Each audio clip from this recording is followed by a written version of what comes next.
샬롬. 지금 이 시간 잠시라도 주님의 평안을 누리며 보내고 계시는지요? 머물고 계시는 삶의 자리가 베델의 하나님께서 함께 하시는 은혜의 자리이기를 소망합니다. 오늘 함께 보고자 하는 말씀은 마가복음 2장 1절에서 5절 그리고 11절에서 12절의 말씀입니다. 제가 한번 읽겠습니다.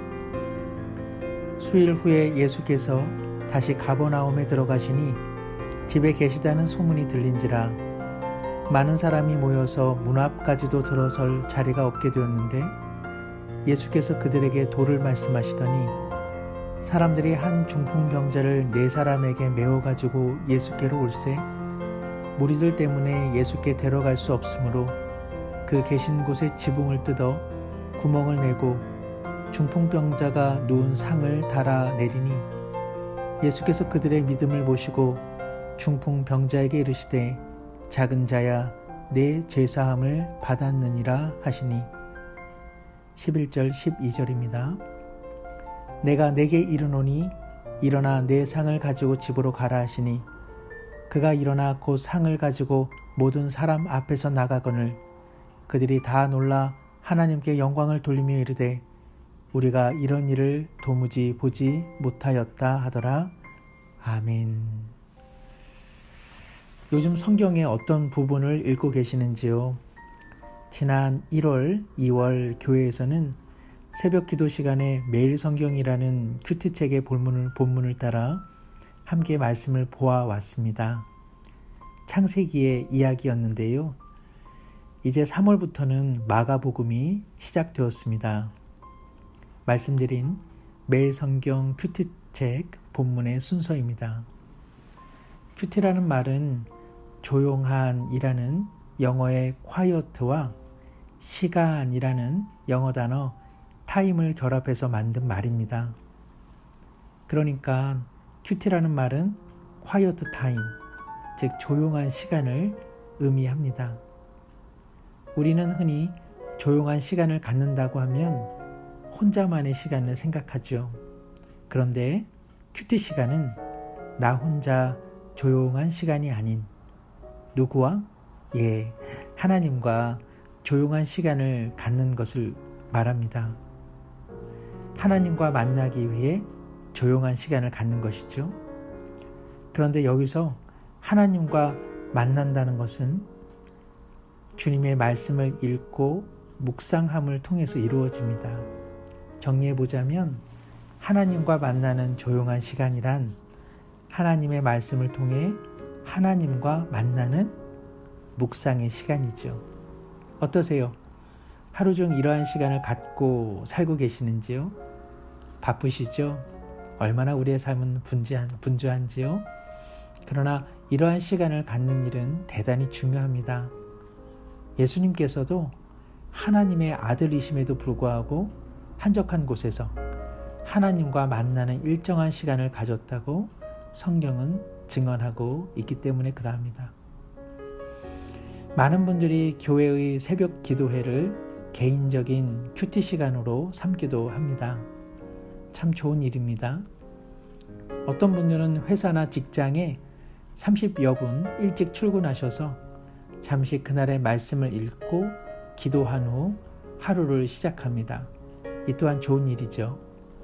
또 어떤 성도님들은 잠자리에 들기 전 하루를 돌아보며 하나님과 조용한 시간을 갖습니다. 이 또한 좋은 일입니다. 참으로 중요한 것은 어느 시간대보다 하루 중 일정한 시간을 내는 그 마음입니다.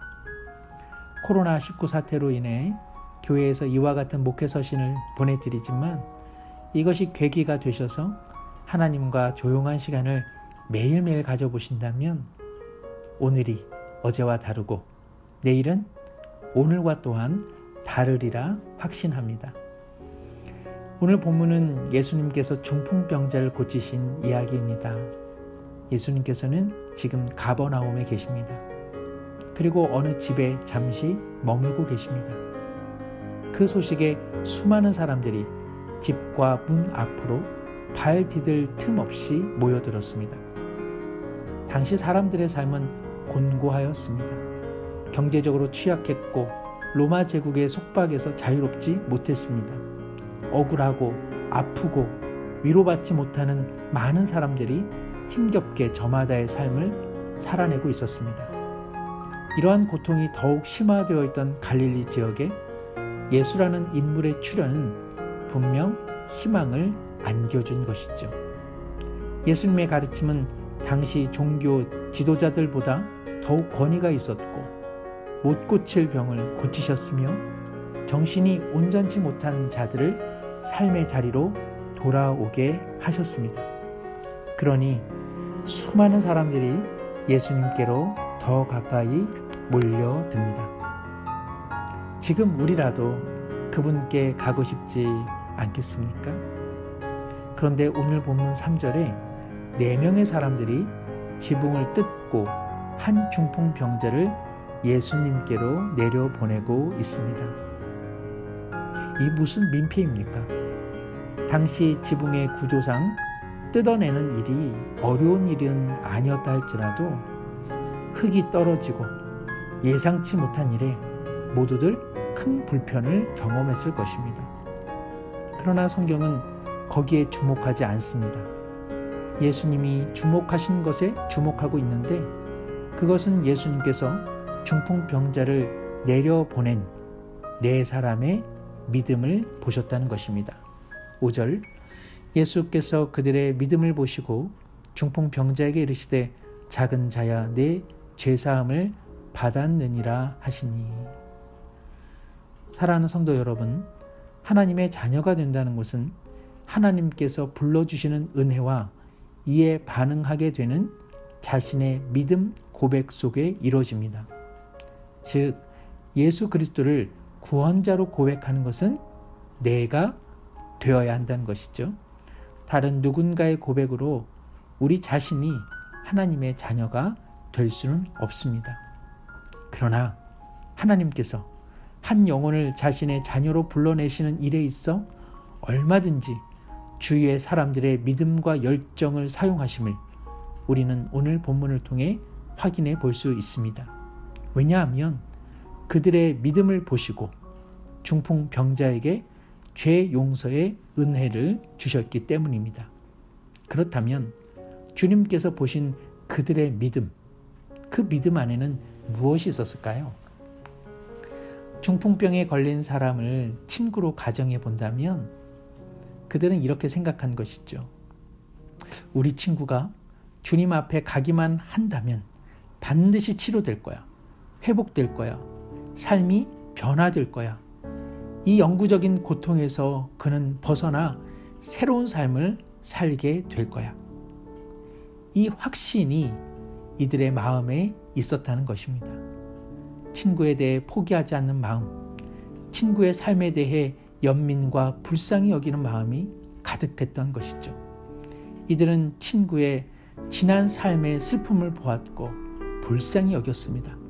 그리고 예수님의 소식을 들었습니다. 예수님이라면 회복시켜 주실 것에 대한 확신을 가졌습니다. 지붕 위로 올라가는 일, 지붕을 뜯어 예수님과 모인 사람들을 불편케 하는 일이 권장될 만한 일은 아닙니다. 그러나 친구의 불행, 예수님의 능력, 이 둘 간의 만남이 이루어진다면 새로운 변화가 일어날 것을 믿었고 포기하지 않았고 당시로서 할 수 있는 마지막 최선의 방법을 택한 것입니다. 본문은 말씀드린 것처럼 자신의 인격적 고백 없이 그저 신앙심 좋은 어떤 분의 열심으로도 구원받을 수 있음을 말하고 있지 않습니다. 성경이 오늘 우리에게 도전하는 것은 생명을 주시는 하나님의 능력을 신뢰하라는 것입니다. 어떤 사람을 향한 하나님의 은혜와 일하심에 대한 기대를 쉬이 포기하지 말라는 것입니다. 그 사람의 아픔과 불행을 보거든 하나님의 자비와 능력을 기억하라는 것입니다. 하나님께서 그 사람을 만나도록 혹은 그 사람이 하나님을 만날 수 있도록 거룩한 주선자, 거룩한 중매쟁이가 되어야 한다고 말씀하십니다. 여기 죄를 사해 주신다라고 하는 이 은혜는 하나님과 사람 사이의 벽을 허물어 주시고 맞아 주시는 주님의 크신 은혜입니다.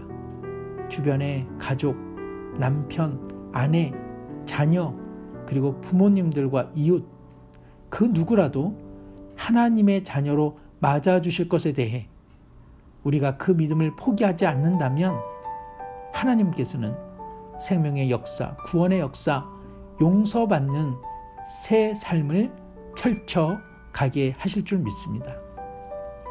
중풍병자가 자신이 누웠던 상을 들고 집으로 돌아가는 것처럼 슬픔의 자리, 고통의 자리를 거두고 일어나는 치유의 역사, 회복의 역사가 일어날 줄 믿습니다. 사랑하는 성도 여러분, 혹여 사람에 대해, 생명에 대해, 회복에 대해 포기하는 마음이 있습니까? 하나님께서 절대로 포기하지 않으시니 우리 모두 포기는 배추를 셀 때만 사용하시고 믿음으로, 오직 믿음으로 살아가기를 간절히 축원합니다. 기도하겠습니다. 하나님 아버지, 오늘도 고치시고 회복시켜 주시는 하나님을 말씀을 통해 만나게 하시니 감사를 드립니다. 말씀 없이 하나님을 만날 수 없사오니 그리스도께서 그러하신 것처럼 삶의 한적한 시간을 마련하여 말씀을 통해 하나님을 만나게 하여 주옵소서. 시간을 떼어 두는 그 자리가 하나님과 만나는 삶의 작은 예배 처소가 되게 하여 주옵소서. 그 처소에서 가족과 주변의 영혼에 대해 포기하는 마음 갖지 않게 하여 주옵시고 도리어 중풍병자의 친구들과 같은 믿음을 더해 주옵소서. 병으로 시달린 사람들의 삶에 대한 연민의 마음을 품게 하여 주옵시고 인내하신 주님의 능력을 생각하게 하여 주옵소서. 기도로, 위로로, 섬김으로 나갈 때에 위하여 기도하는 자들의 삶 가운데에 구원의 능력, 용서의 은혜, 치유의 역사를 허락해 주옵소서. 고통의 자리에서 거뜬히 일어나는 사람들을 보게 하여 주옵소서. 다시 한번 포기와 절망의 마음을 주님에 대한 신뢰의 마음으로 극복하게 하여 주옵소서. 더불어 살아가는 이웃들과 수고하고 애쓰는 착한 분들을 긍휼히 여겨 주옵시고 이 나라 가운데 속히 치유와 회복의 계절을 허락해 주옵소서. 예수님의 이름으로 기도드리옵나이다. 아멘.